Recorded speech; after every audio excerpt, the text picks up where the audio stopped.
দুটা বস্তু হেৰুৱালে মানুহ সোনকালে বুঢ়া হয়। আপুনি জানেনে সেই দুটা বস্তু কি? যদি নাজানে ভিডিঅ'টো শেষলৈকে চাব আৰু গম পাব। নমস্কাৰ, মই ৰাজু ডেকা। মোৰ এই ভিডিঅ'টোলৈ স্বাগতম জনালোঁ আপোনাক। মই আছোঁ আজি আঘোণৰ পথাৰত আৰু এইবছৰ আমি খেতি কৰিব নোৱাৰিলোঁ, যিহেতু অকণমান অসুবিধা হ'ল। গতিকে এইবাৰ মানে আঘোণৰ পথাৰলৈ একেবাৰে অহাই নাই। আজি ভাইটিৰ পথাৰলৈ আহিছোঁ। ভাইটিৰ পথাৰত যেতিয়া সময় পাওঁ তেতিয়াই মানে পথাৰত কাৰোবাৰ ঘৰত অকণমান হেল্প কৰি দিওঁ। আজি মই হেল্প কৰিব অহা নাই। আচলতে আমাৰ এওঁ মানে ইয়াত ধান কাটি আছে, কাটি আছে ভাইটিৰ পথাৰত, সৰু ভাইটি, আৰু ইয়ালৈকে আহিলোঁ। আঘোণৰ পথাৰত খুব ভাল লাগে, যিহেতু আমাৰ জীৱনটোৱে খেতি আৰু পথাৰৰ লগত জড়িত। প্ৰতিজন মানুহৰ আগৰ ভিডিঅ'বিলাকত মই কৈ আহিছোঁ। গতিকে আপোনালোকৰ ফালে খেতি বাতি কেনেকুৱা হৈছেতো জনাব দেই। আমাৰ কিন্তু এইফালে এবাৰ খেতি বেয়া নহয়, খুব ধুনীয়া।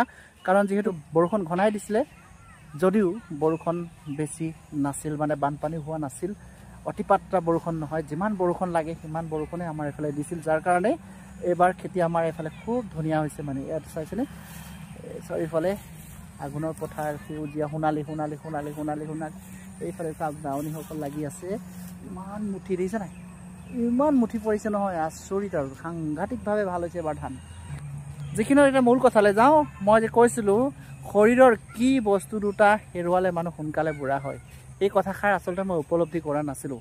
সেইদিনা মানে মোৰ দাঁতকেইটা অকণমান দেখুৱাবৰ কাৰণে ডেণ্টিষ্টৰ ওচৰলৈ গৈছিলোঁ, আৰু ডেণ্টিষ্টগৰাকী খুব মানে 2024 চনত তেওঁ MBBS পাছ কৰিছে, BDS পাছ কৰিছে। তাৰপিছত তেওঁ খুব সুন্দৰ সৰু, গতিকে খুব কথা পাতিলোঁ। তেওঁ কথা প্ৰসংগত এটা কথা ক'লে, যিটো কথাই মোক খুব মানে বাৰুকৈ সাজ বহুৱাই দিলে, আৰু সেই কথাষাৰ আজি আপোনালোকক প্ৰকাশ কৰিব বিচাৰিছোঁ, যিহেতু এই কথাষাৰ খুব মূল্যৱান। শুনিবচোন আপোনালোকে। আৰু তেওঁ কৈছিলে যে বস্তু দুটাই আছে, যি দুটা হেৰুৱালে মানুহ সোনকালে বুঢ়া হয়। 1 নম্বৰ হৈছে আপোনাৰ দাঁত, আৰু 2 নম্বৰ হৈছে আপোনাৰ চুলি। যদি দাঁত আপোনাৰ সৰি যায় বা আৰ্টিফিচিয়েল দাঁতো লগায়, সিমান আপুনি নতুন মানে একদম আপোনাৰ প্ৰকৃত দাঁতটোৰ দৰে হ'ব নোৱাৰে। আৰু কেনেবাকৈ যে দাঁত সৰি যায় তেন্তে আপুনি সোনকালে বুঢ়া হৈ পৰিব। ইয়াত দ্বিতীয়টো হৈছে চুলি। চুলি কেতিয়াও আমাৰ যদি এবাৰ গুচি যায়, দ্বিতীয়বাৰ অহাৰ উদাহৰণ এই পৃথিৱীত নাই। আৰু বহুতে এতিয়া পংকজ পাঠকে অসমত চুলি মানে গজাৰ কিবা কিবি কৰিছে, কিমান দূৰ সফল হৈছে সেইবিলাক নাজানো, কিন্তু পৃথিৱীত এতিয়ালৈকে চুলিৰ গজাব পৰা কোনো শক্তিয়ে জন্ম হোৱা নাই। গতিকে সেইকাৰণে তেওঁ কৈছিলে যে চুলি আৰু দাঁত খুব সযত্নে ৰাখিব, কেতিয়াও বেয়া হ'ব নিদিব, যদি সোনকালে বৃদ্ধ হ'ব মন নাই। কথাষাৰ সঁচাকৈ সাজ বহুৱালে।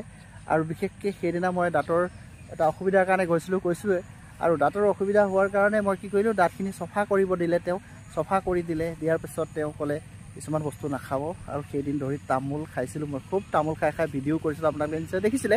তামোল টোটেলি বাদ দি দিলোঁ। এতিয়া মই তেওঁ যিখিনি কৈছিলে দাঁতৰ কথা, চুলিৰ কথা, এই দুটা কথা বাৰুকৈ সাজ বহুৱাৰ বাবে চব ত্যাগ কৰি দিলোঁ। ভিডিঅ'টি ইমানেই আছিলে।